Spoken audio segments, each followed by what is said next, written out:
My husband, there's two things on this earth that make him happy. A clean house and sex. Oh, lucky me.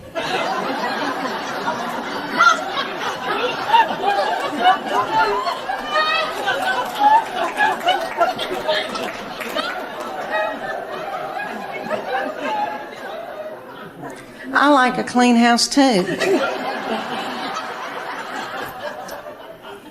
But I'm too fun to clean. I want somebody else to do it, you know? So to make my husband happy, I got to where I would just pour bleach in certain parts of the house. And so when he came home, he'd smell it and think that I had been cleaning. It worked for a little while, and then he caught on to me. And he said, if you'll have sex with me twice a week, I'll get you a maid. No. And then,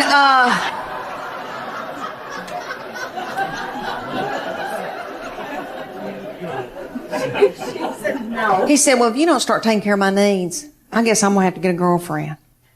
I said, oh, dear Lord, say it's not so.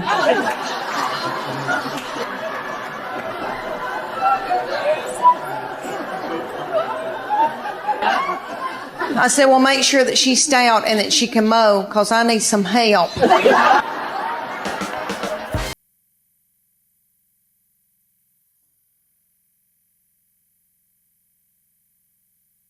I want to talk to y'all about, because I am 51 and going through hormonal changes.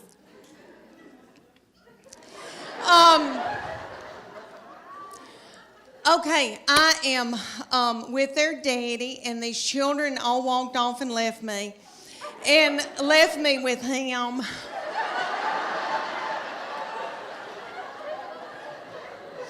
And he's so not fun. And he can't help it. He's that way because he has to make a living for all of us. And he's got a lot on us, and all the money's going out the window. And, you know, because we got 2 in college, we just had 1 get married. But he and I are having to adjust being together for the first time in how many years, you know, before we got married. And so he sends me emoji, kissy faces, and stuff like that. But I am low on progesterone and testosterone. He's low on testosterone, praise God.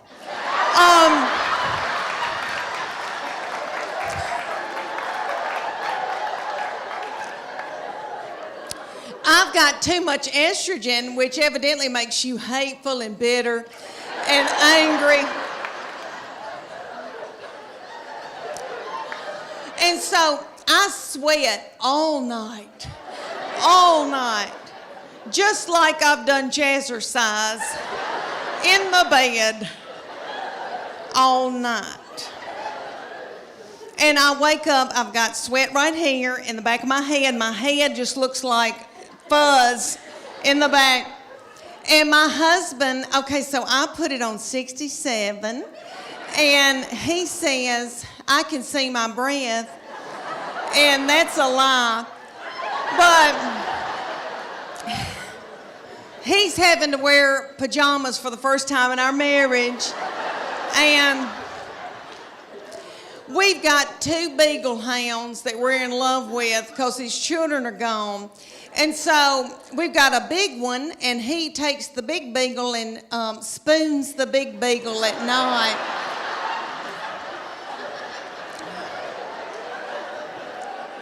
And I've got the little beagle, the little pocket beagle that we rescued, and she's got a nervous tick and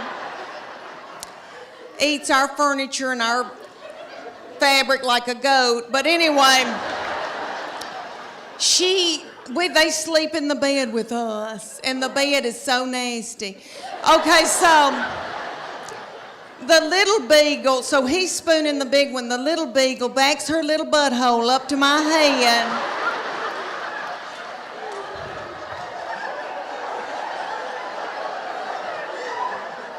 and sleeps up against me all night. I love her. And in the morning, I can hear my husband when he gets up, he's kissing that big beagle and he's going, and I'm so thankful.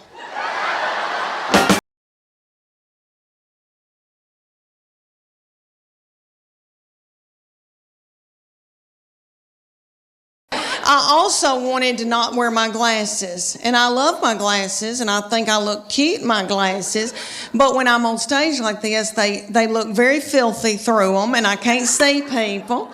And so I have now mastered contacts, but for years, it took me years to do that.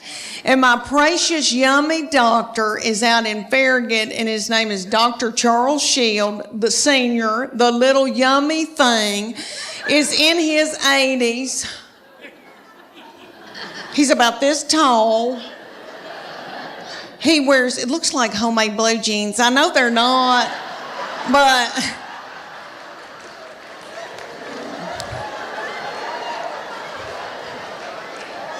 And he wears them up under his little armpits. And he's so yummy. And he loves Cheesecake Factory. And he loves mango, cheesecake. I could eat his lips off. Okay, so I go in there and he goes, Leanne, you're going to have power on top and reading on the bottom, because I'm 51. And so I was like, okay, but I want some contacts because I want to, be hip and be able to wear. So that little thing straddled me for 30 minutes.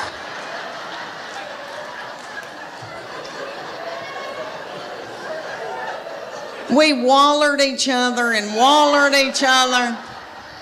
I thought, are we going to have to get married?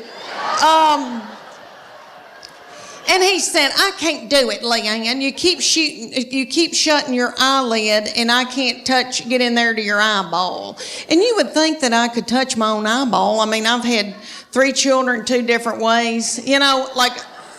I've been through some crap, so you'd think that I could touch my own eyeball. So I go home, and my husband used to wear them, but he had LASIK, and he said, I'll put those contacts in your eyeballs. And I thought, if he touches my eyeball, he'll want to touch something else. And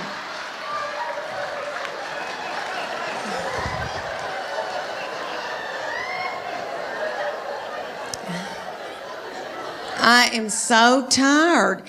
And so my middle one, who's at the University of Tennessee, okay, she wears them. And so she has been helping me get them in now for the past couple of years and has to take them out for me, and we have to meet halfway. And she'll say, I've got a paper due. And I'll say, I'm so sorry, but I'm paying for everything. So, could you meet me at a gas station? She literally has met me in the bathroom, in a public bathroom, and leaned me over the toilet and had to get them out. Okay, we went to Florida. And I wanted to be able to wear contacts. I didn't want to be on the beach and wear my readers and then, my glasses and look like a jeweler and then, my sunglasses. So I put contacts in. We were in this outdoor thing, shopping thing where I was buying her something. I was actually buying her something. And I said, something doesn't feel right. This is hurting so bad. And she went, Oh, Mom, you've got 2 in your right eye.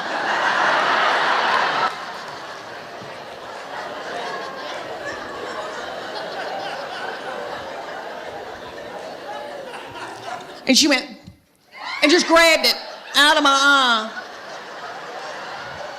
And she's like, what do you want me to do with it? I said, I don't know, butthole. Just leave it on the ground.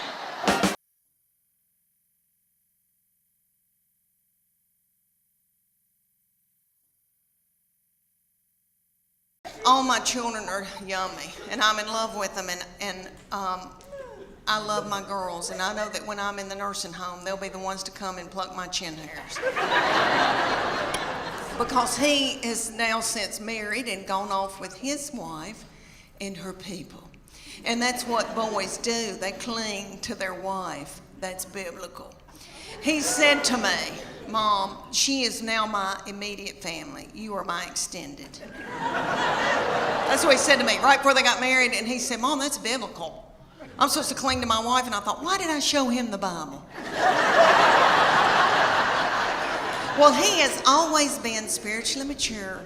We call him our little Billy Graham. My husband and we didn't do it. God did it. I'm full of sin. Okay. I've been washed in the blood, but I've been a horrible, horrible person. Not too bad, but okay. So this baby has been just like an old man all of his life. Let me give you an example. He had a little girlfriend in high school, and he would go over to her house and they'd watch movies. And he came home one night and he used to tell me everything. And I said, what y'all been doing? He said, well, we've been watching television and kissing on the couch. And I said, okay, baby, okay. That's all right. That's normal. But I said, before you know it, you've got your hand on somebody's leg, your arm around, and things can get out of control. And I just say, slow it down. He looked at me like I was crazy. And he said, Mom, I've prayed about this. Nothing like that's going to happen. And I know he meant that. And all I could think of to myself was some of the nastiest things I ever did.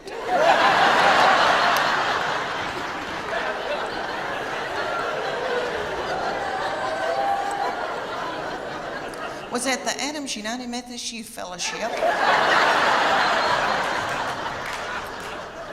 on a hayride.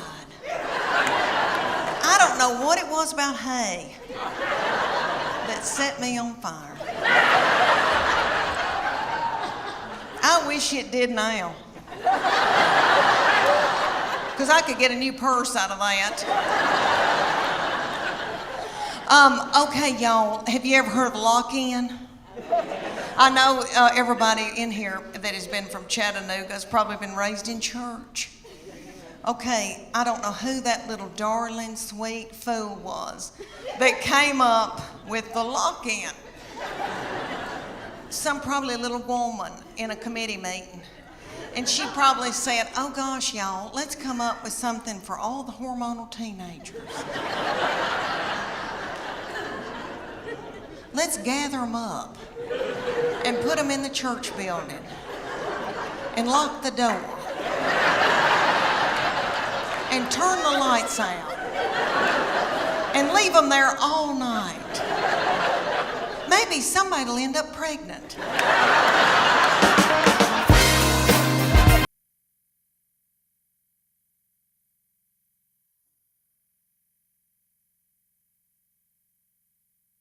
I want to be hip. I don't want to be a goober mama. Have y'all seen the goober mamas? The mamas that wear blue jeans up their armpits, I don't want to be like that. So I went to the Gap to get some low-rising blue jeans. Have you girls bought pants in the last 5 years? Oh my goodness, terrible. Okay. I went into the Gap, this beautiful, darling little 19-year-old heifer. Brought me in a pair of blue jeans to try on. I did. Okay, the zipper, honest to goodness, was about that long. And they hit me about right here. And I said to her, I said, is my stomach supposed to be hanging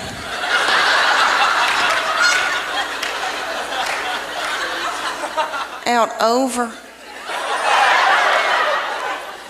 my blue jeans? It looks like a small purse.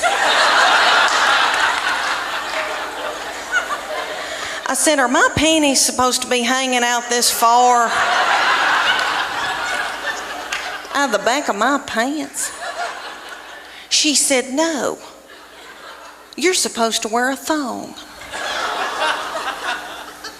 I said, excuse me, miss, but I'm a Christian. I don't use my panties for evil. too much estrogen, which evidently makes you hateful and bitter and angry.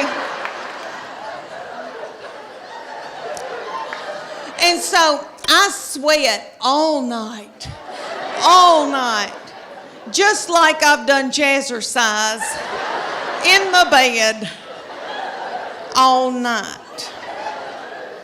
And I wake up, I've got sweat right here in the back of my head. My head just looks like fuzz in the back.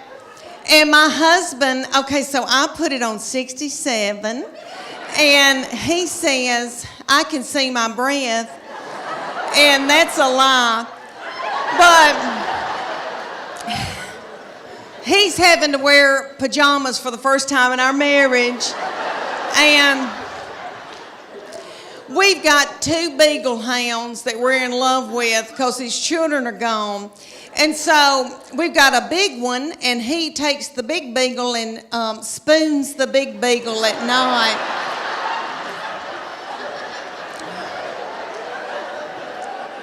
And I've got the little beagle, the little pocket beagle that we rescued, and she's got a nervous tick and eats our furniture and our fabric like a goat. But anyway, they sleep in the bed with us, and the bed is so nasty. Okay, so the little beagle, so he's spooning the big one. The little beagle backs her little butthole up to my head.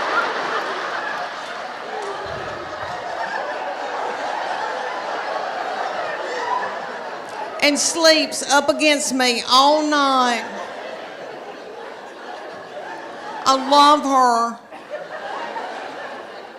And in the morning, I can hear my husband when he gets up, he's kissing that big beagle and he's going, and I'm so thankful.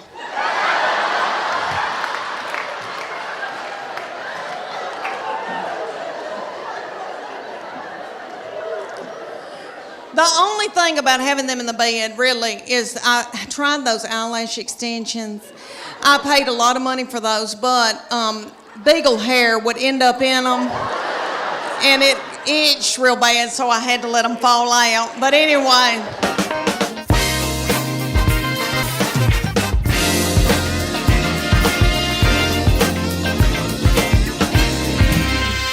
I'll never forget the day that I found out about her, and I feel terrible about it now.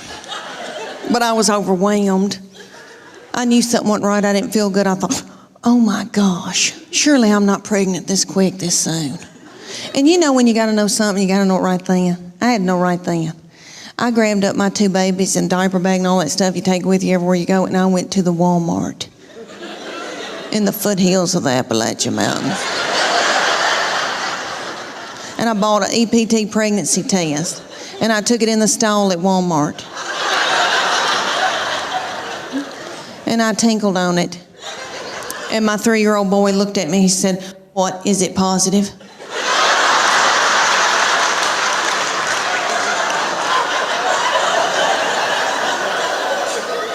And it was.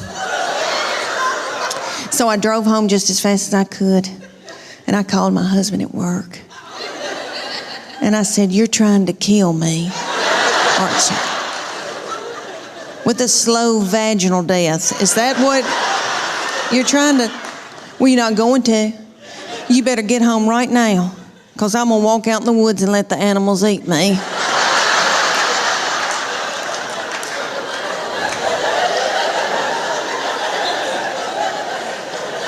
But let me explain to y'all why I was so torn up. I had a 13-month-old baby girl in diapers and a 3-year-old little boy in Superman panties with doo-doo balls falling out.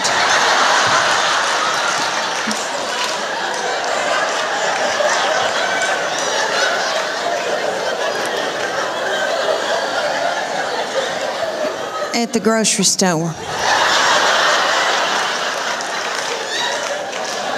I thought, oh my Lord. Did anybody see that? I don't have anything in my purse to pick it up with. Is some little child gonna think it's a milk dud?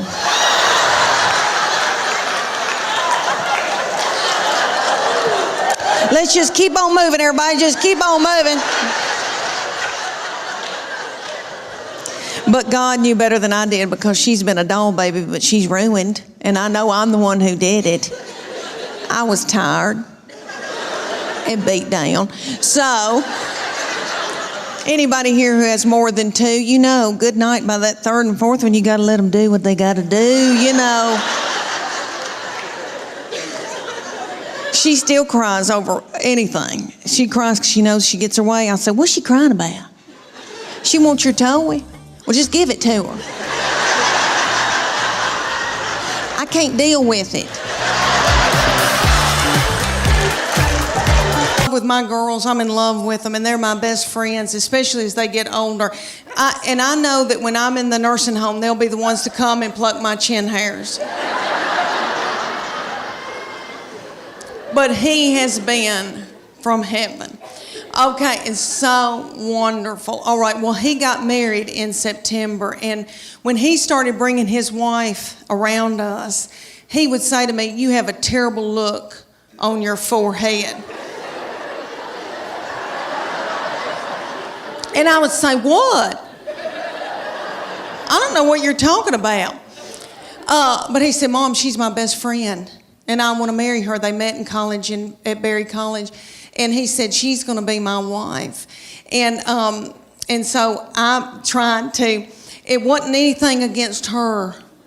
It was anybody that was going to come in and take my boy, because he's the best thing that's ever, all right, he's like the best of their daddy. He's like everything their daddy can't be. Does that make sense?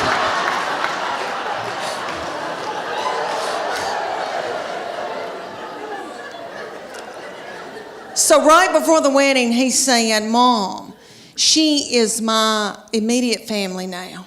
You're my extended. I'm supposed to cleave to my wife. That's biblical. And I said, why did I show him the Bible?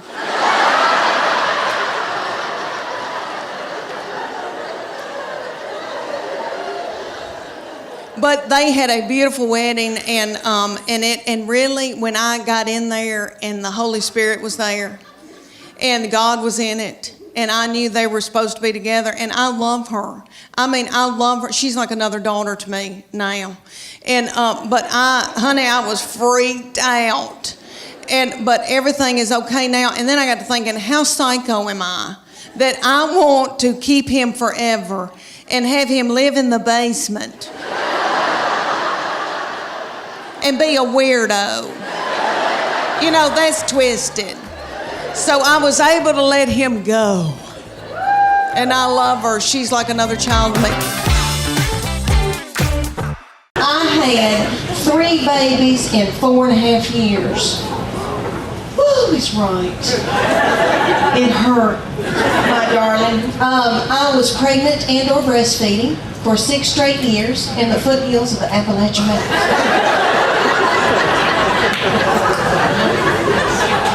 And the mountain people would say to me, don't you know what causes that? And I said, yes, but I needed the money.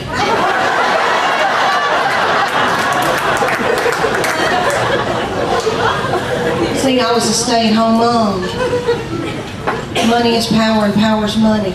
I didn't have either one. So I had to prostitute myself to my husband for straight-right shoes. You've had to too, my darling. Listen, honey, there is nothing to be ashamed of. A mama's got to do what a mama's got to do. How was your Christmas? Okay. Did you have to do something nasty for Santa Claus?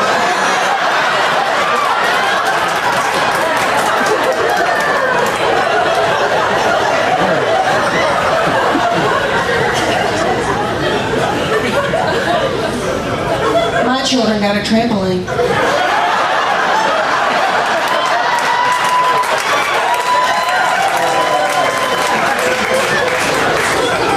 I'm still not over it, my darling. And it happened in a Dodge Ram in a mobile home lot in Greenville, Tennessee. That my boy,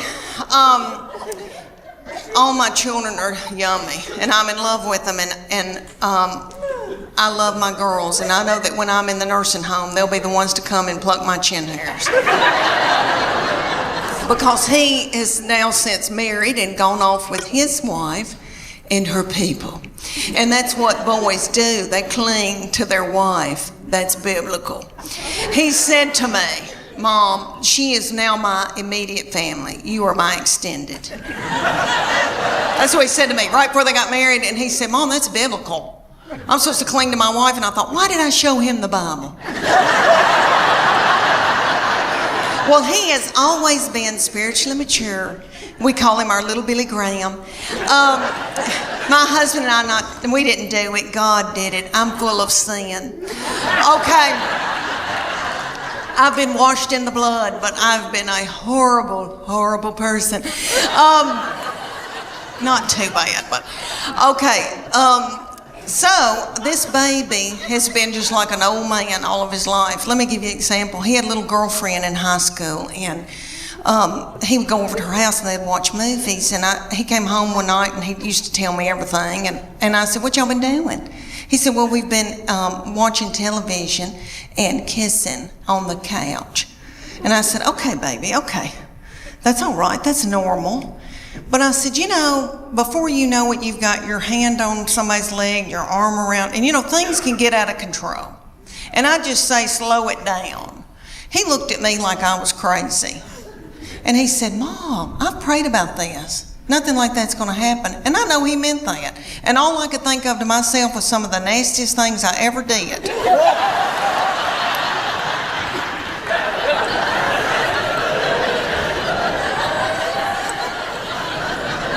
Was at the Adams United Methodist Youth Fellowship on a hayride. I don't know what it was about hay that set me on fire. I wish it did now, because I could get a new purse out of that. Okay, y'all, have you ever heard of lock-in? I know everybody in here that has been from Chattanooga has probably been raised in church. Okay, I don't know who that little darling, sweet fool was that came up with the lock-in. Some probably little woman in a committee meeting. And she probably said, oh gosh, y'all, let's come up with something for all the hormonal teenagers.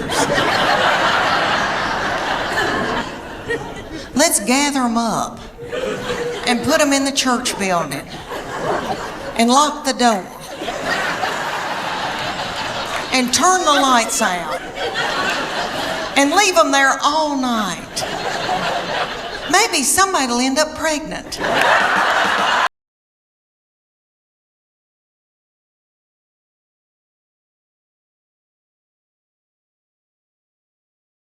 They start out with the little tiny babies. It goes from 5 to 18. So the little 5-year-olds come out and they are yummy. And you could eat their lips off. And they've got little bitty skirts on about the size of a napkin. And they come out to Beyonce's All the Single Ladies.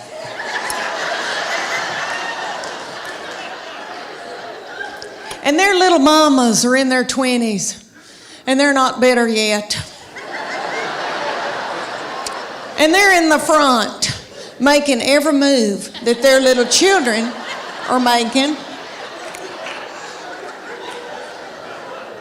Because those little children are babies and they need to be at home breastfeeding.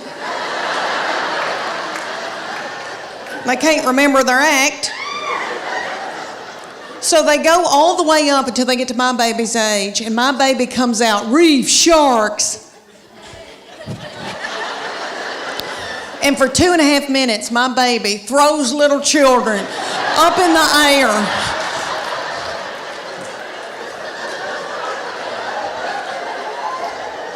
Broken out in a sweat, working like a Trojan. And the whole time, it's the most freakishly tiny little people you've ever seen that she's throwing up in the air. Their little mamas are freakish, tiny little people too. I'm from farming country in Middle Tennessee. We grew dark fired tobacco, so I've got thick ankles. I can work in the fields. I don't know who these people are. I don't know how they birthed a little baby, their little cervix. So these freakishly tiny little children are up on top, and the whole time she's throwing them in the air, they're doing this.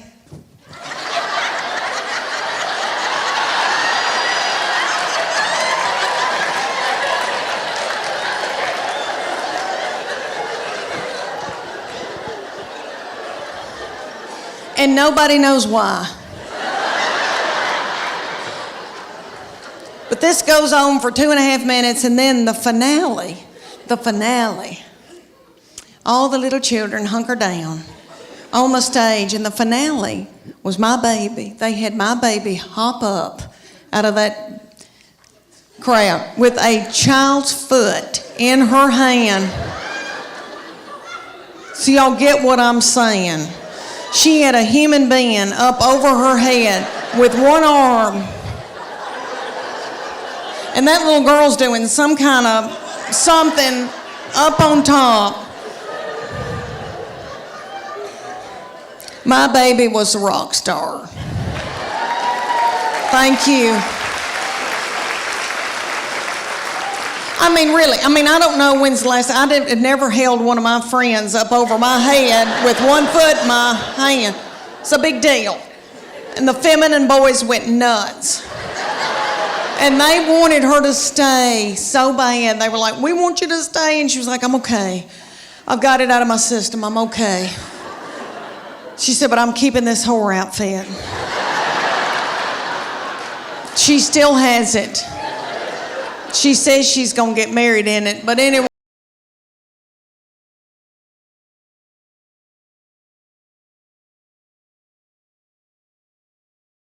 Years ago, when it first came to Knoxville, I was traveling with Paula Deen, and she had these bodyguards that looked like movie stars, and I said, what do y'all do? And they said, CrossFit. And I said, well, I want to do it. Well, me and my friend, Church of God, Becky,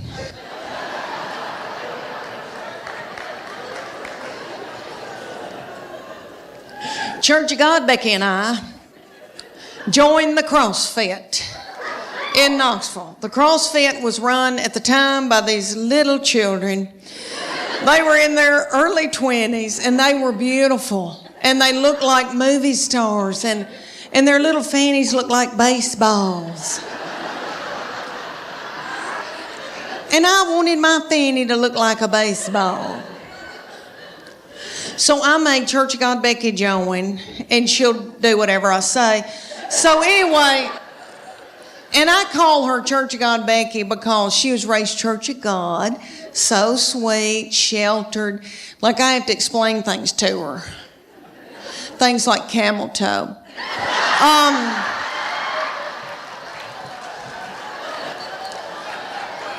So we first get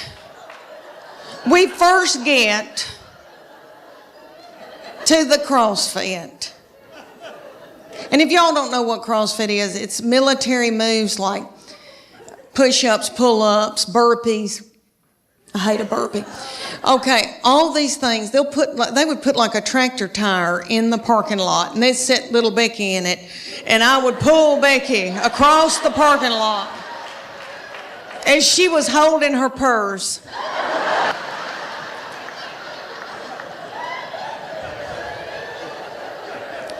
So I felt like a bad mama jamma, and I was so tickled and into it. And they came to us one day and they go, we want y'all to be in our contest. It's called a paleo contest. And It's going to be 10 weeks long. The men are going to be against each other and the women, and we're going to take your before and after picture, and whoever's body has changed the most at the end will win 3 months of free training. And I wanted to win that 3 months of free training because I didn't want to have to do something vulgar to my husband for the money.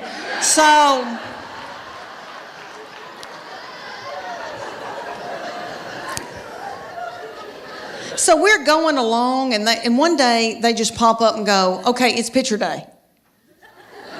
We're like, what? And they said, okay, take your top off and leave your exercise bra on and your spandex, your yoga pant, and we're going to take your picture.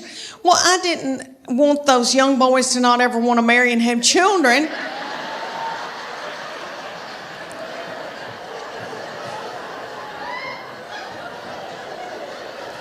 So I said, Becky and I are going to the back, and I needed to biz my bra so bad. It had no support to it, and it was a gray looking, it was white, but I needed to biz it overnight. I did not know.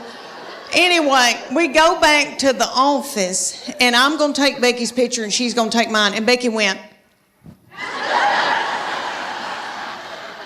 And I said, what are you doing, Becky?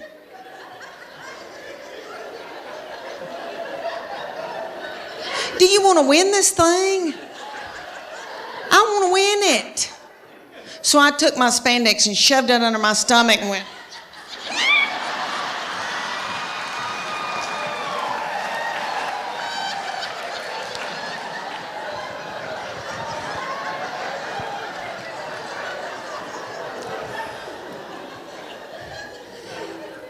That picture is on the internet.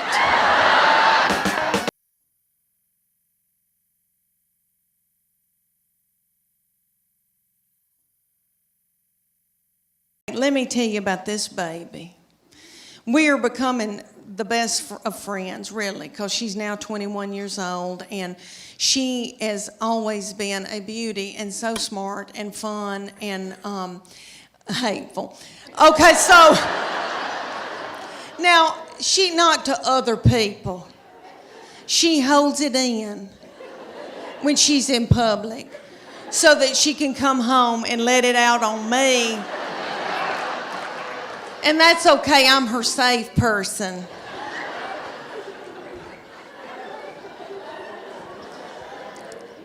And I believe that God allows this when your children get in about, I don't know, junior, senior in high school, because He knows that you're grieving, because they're going to leave. And He knows that you're going to take to the bed over it. So, their junior and senior year, something happens.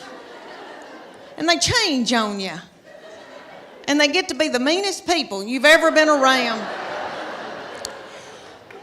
So by the time they're ready to leave, you kick their crap out onto the curb. Her junior year, this started, okay, the very breath that I breathed out of my nostrils made her so angry.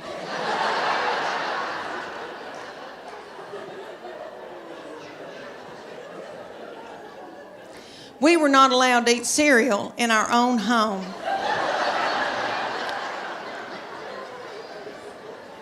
Because she couldn't stand to hear us chew.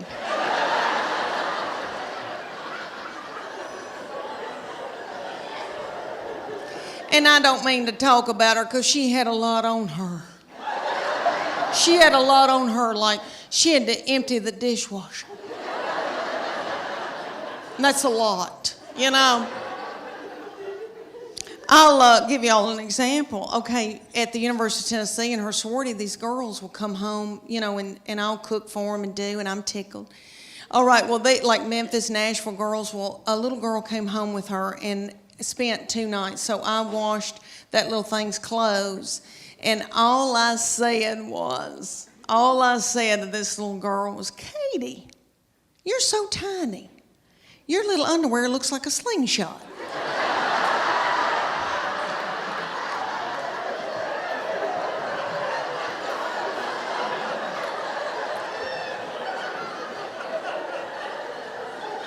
That little girl thought it was funny. And my baby went.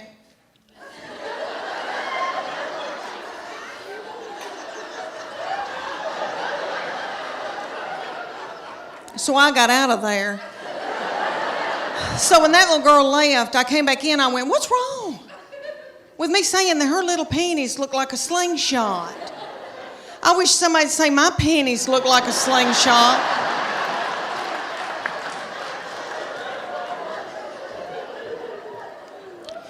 My panties look like... Have y'all ever seen Mel Gibson in Braveheart?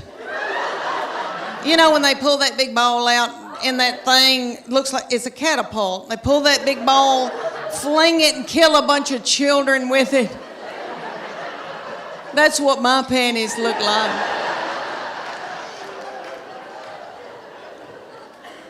Do y'all know who owns Victoria's Secret? I used to buy my panties at Victoria's Secret, but they started cutting me in two. All right. Do y'all know who, seriously, do y'all know who owns it? Satan. That make him happy. A clean house and sex. Oh, lucky me. He said, well, if you don't start taking care of my needs, I guess I'm going to have to get a girlfriend. I said, oh, dear Lord, say it's not so.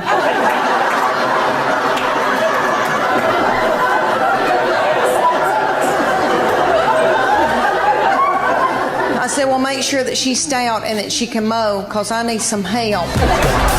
Gosh, let me tell y'all about my third baby, my baby child. She just finished her first year at Sanford in Birmingham, Alabama, and we begged her not to leave us. She is so yummy and she smells good and she's funny, and so her daddy and I begged her to go to Phoenix Online.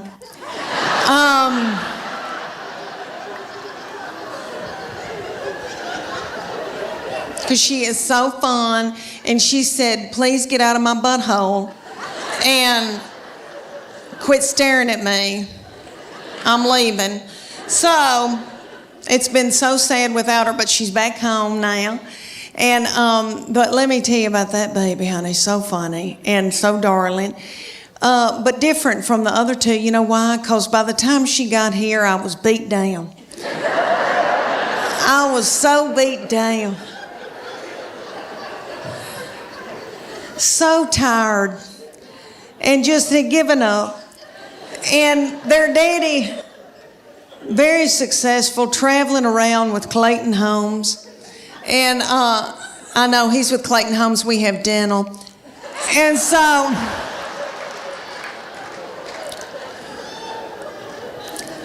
this baby, let me tell y'all about her. I have treated her different from all the other ones, honey, because, all right, everything that she'd do, like she'd start crying when she's a baby, because babies, you know, the third, fourth, and fifth, you know, they cry, and you just let them. And I'd be like, what's she crying about? She wants your toy? Well, just give it to her.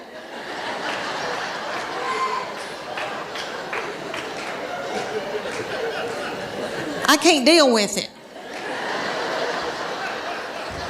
I remember saying, I swear, I remember saying one time, you want those knives to play with? Okay. What? Okay.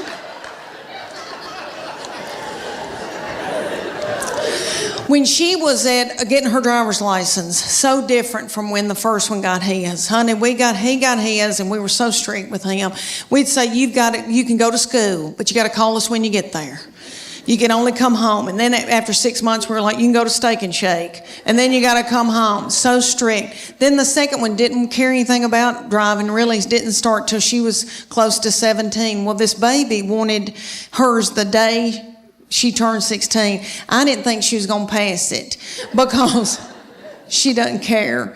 So, but she did because she's smart. All right, let me tell you, she's one of those kids that, I know y'all know people like this. Like if I gave her $20 and said, make it to New York tonight, she would do it and have money left over. Like she's You know people like that? Like, got it up. Okay. So she passed that test. I was so mad because I thought, oh, I'm not going to have a baby in the car with me anymore, even though when they're in middle school and high school, isn't that aggravating? When they turn that radio up and it's blasting and I don't like that song and booming and a-doing. And then I'm trying to drive and I feel like when I can't hear, I can't see. Oh, I don't know. It's awful. But she went and got that darn driver's license, and this is how different it was raising her from the first one and the second one. She got that driver's license. My husband and I were sitting there at night, and he said, "Where is she?" And I said, "I don't know."